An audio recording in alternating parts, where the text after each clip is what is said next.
साथ में लिए चले, लेकिन इंद्र ने देने से मना किया।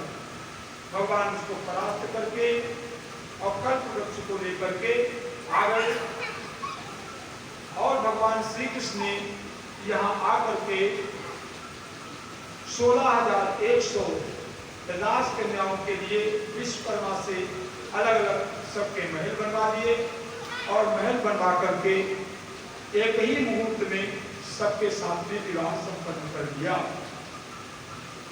इस प्रकार से भगवान के 16,108 विवाह संपन्न हुए।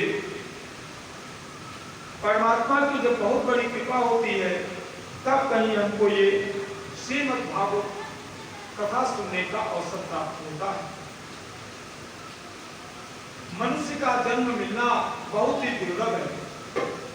जब परमात्मा की आत्यंतिक कृपा होती है तब कहीं उसे ये मानव शरीर मिलता है और मानव शरीर पा जाने के बाद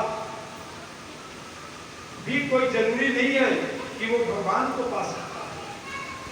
भगवान को पाने के लिए उसे सतत प्रयास करना पड़ेगा, अपने मन को निरंतर भगवान में जोड़ के रखना पड़ेगा, भगवान की रसमयी कथाओं को सुने, सभी से प्रेम करे, सभी में भगवान का दर्शन करे और इस प्रकार से भगवान में ही निरंतर लगा रहे तो धीरे धीरे उसे परमात्मा की प्राप्ति हो जाएगी। और यह जीव थक हार करके एक न एक दिन इसको परमात्मा के पास जाना ही जाना है। उसके बाद में आगे चल करके श्री सुखदेव जी महाराज कहते हैं, श्री सुखवाच एक सस्ता कृष्णस्य उद्दाम सदसा बला। राजर्षि परीक्षित जी से कहने लगे, भगवान श्री कृष्ण की प्रत्येक पत्नी के गर्भ से 10-10 पुत्र उत्पन्न हुए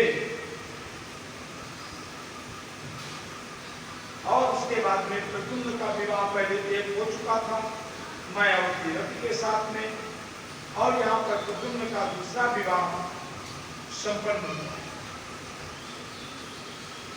दूसरा विवाह कैसे संपन्न हुआ?